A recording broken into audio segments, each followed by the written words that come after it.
চিরানুপাত সূত্রে গাণিতিক সমস্যা ও সমাধান আজকের আলোচনার বিষয়। তো চিরানুপাত সূত্রটা একবার আমি মনে করে নিই যে কোনো নির্দিষ্ট যৌগকে যেভাবেই প্রস্তুত করা হোক না কেন বা যেখান থেকেই সংগ্রহ করা হোক না কেন, সেটা সেই যৌগটা যে মৌলগুলো দিয়ে গঠিত সেই মৌলগুলোর ভরের অনুপাত সর্বদা স্থির থাকে। অর্থাৎ ধরা যাক এ বি কোনো যৌগ বিভিন্ন পদ্ধতিতে তৈরি হচ্ছে। কখনো এ এবং বি এর অনুপাত হচ্ছে x:y, কখনো m:n, কখনো p:q, কিন্তু এদের মান সর্বদা সমান, অর্থাৎ x:y = m:n = p:, অর্থাৎ এদের অনুপাত সর্বদা স্থির থাকছে। এবার আমরা অঙ্কটা পড়ে নিই আগে। তিনটি ভিন্ন পদ্ধতিতে কিউপ্রিক অক্সাইড প্রস্তুত করা হলো। প্রথম পদ্ধতি হলো 1.75 গ্রাম কপারকে HNO3-তে দ্রবীভূত করে উৎপন্ন কিউপ্রিক নাইট্রেট থেকে 2.19 গ্রাম CuO প্রস্তুত করা হলো।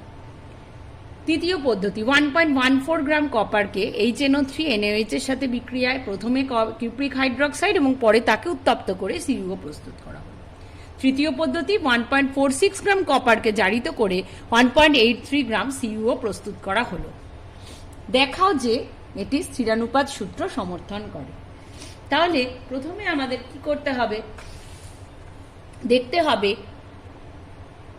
প্রথম পদ্ধতিতে যে কিউপ্রিক অক্সাইড তৈরি করা হয়েছে সেখানে কপার এবং অক্সিজেনের পরিমাণ কত। অর্থাৎ দেখতে হবে যে কতটা পরিমাণ কপার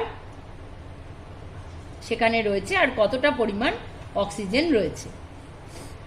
প্রথম ক্ষেত্রে 1.75 গ্রাম কপার থেকে আমরা কিউপ্রিক অক্সাইড পাচ্ছি 2.19 গ্রাম কিউপ্রিক অক্সাইড। তাহলে এখানে অক্সিজেনের পরিমাণ কত? 2.19 গ্রাম থেকে 1.75 বিয়োগ করলে যেটা হবে সেটা হবে অক্সিজেনের পরিমাণ 0.44 গ্রাম। সুতরাং কপার এবং অক্সিজেনের পরিমাণগত যে অনুপাত বা ভরের অনুপাত হচ্ছে 1.75:0.44। এটাকে সিম্পলিফাই করলে আমরা পাচ্ছি নিয়ারলি 4:1।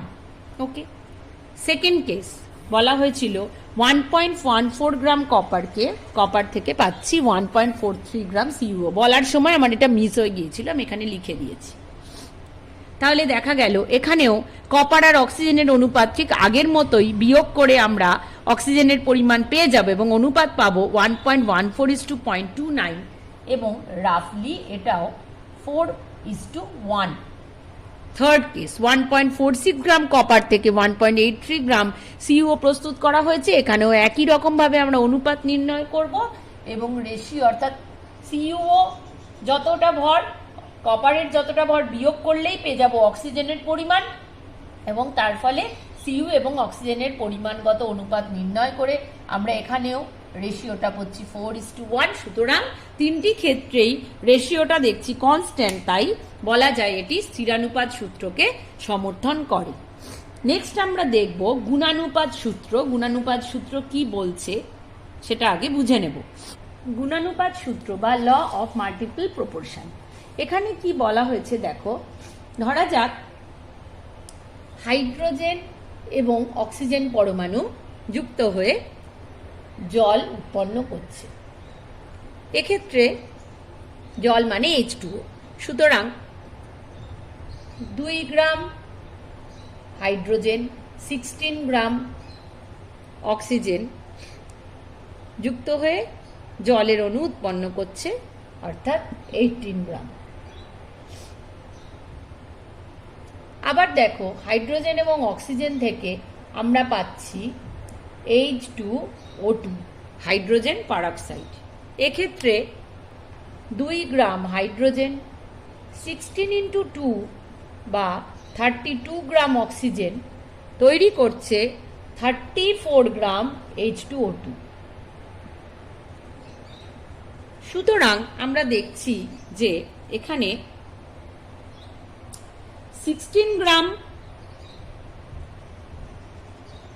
অক্সিজেন এবং দ্বিতীয় ক্ষেত্রে 32 গ্রাম অক্সিজেন হাইড্রোজেনের একটা ফিক্সড মাস বা নির্দিষ্ট ভর 2 গ্রামের সঙ্গে যুক্ত হয়ে উৎপন্ন করেছে দুটি যৌগ।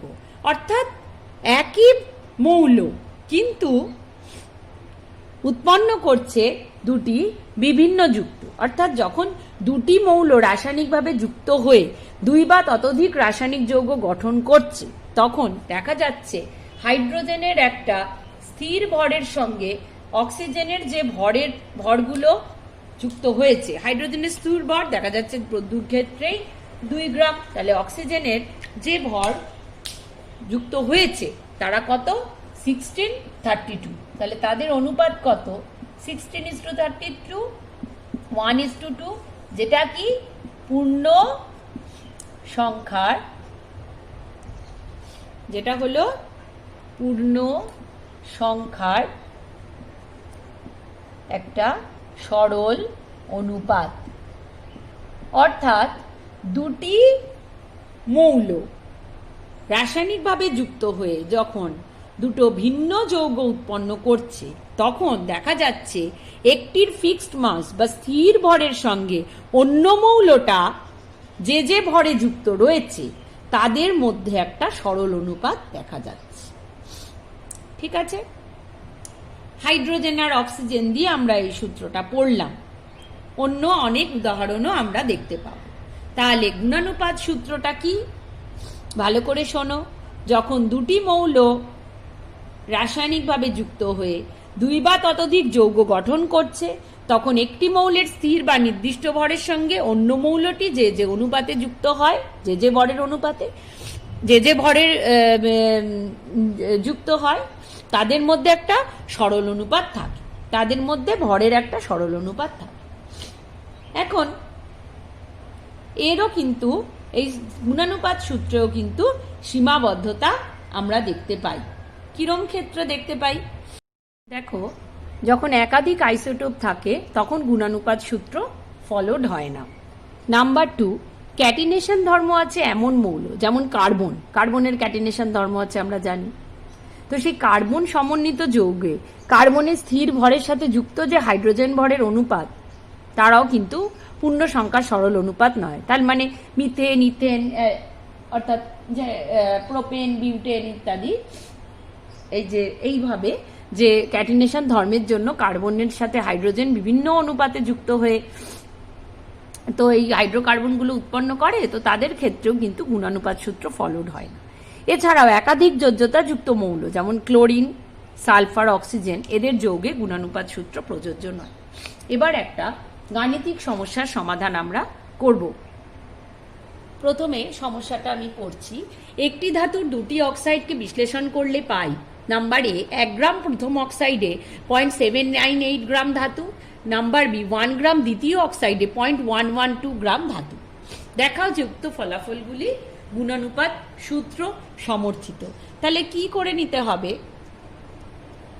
একটা ছক মতো করে নেবে, দিয়ে প্রথম ক্ষেত্রে ধাতুর পরিমাণ কত এবং অক্সিজেনের পরিমাণ কত আগে সেটা আমরা গণনা করব। তাহলে নাম্বার এ, প্রথম ক্ষেত্রে ধাতু কত? 0.798 গ্রাম। তাহলে অক্সিজেন কত? অক্সাইডের পরিমাণ কত? 1 গ্রাম।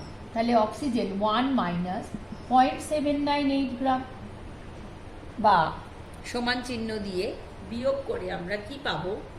0.202 গ্রাম হলো অক্সিজেন। তাহলে এবার দেখো,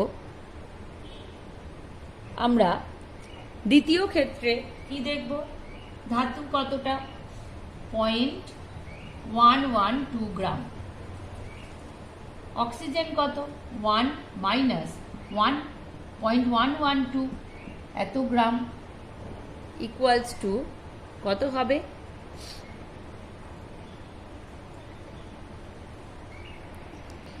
সরি, একটু ভুল লেখা হয়েছিল। দ্বিতীয় ক্ষেত্রে ধাতুর পরিমাণ 0.888 গ্রাম।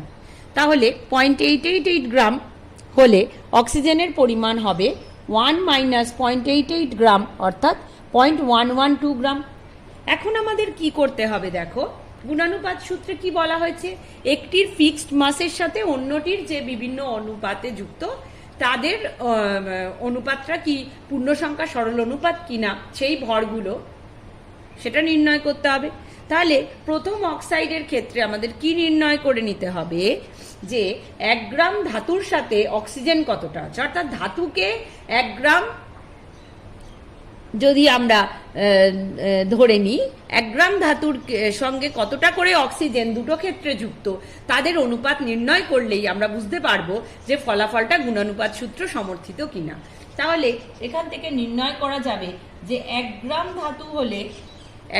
ধাতু হলে অক্সিজেনের পরিমাণ কত হবে, 0.202 ডিভাইডেড বাই 0.798 equals to 0.253 এত গ্রাম। অনুরূপভাবে দ্বিতীয় ক্ষেত্রেও আমরা ক্যালকুলেট করে নেব 1 গ্রাম ধাতুর সঙ্গে অক্সিজেন যতটা যুক্ত হয়েছে তার মান কত। কি করে করব, একই রকমভাবে 0.112 ডিভাইডেড বাই 0.888 অর্থাৎ ভাগ করে আমরা পাবো 0.126 গ্রাম। তাহলে আমরা পেলাম ফিক্সড মাস অফ মেটাল বা ধাতুর ফিক্সড মাস 1 গ্রামের সঙ্গে যুক্ত অক্সিজেনের পরিমাণগুলো আমরা পেয়ে গেলাম 0.253 আর 0.112। এবার দেখব এদের অনুপাত কত হয়। 0.253 is to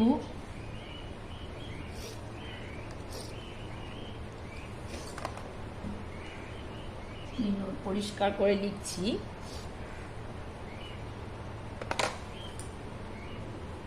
0.253 is to 0.126।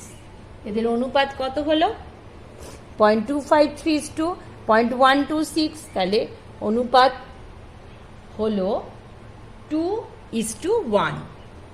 2:1 এটা কিন্তু পূর্ণ সংখ্যার সরল অনুপাত।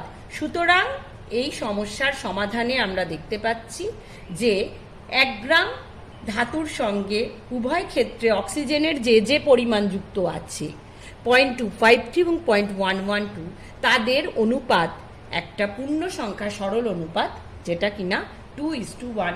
সুতরাং এই সমস্যাটি গুণানুপাত সূত্রকে সমর্থন করে।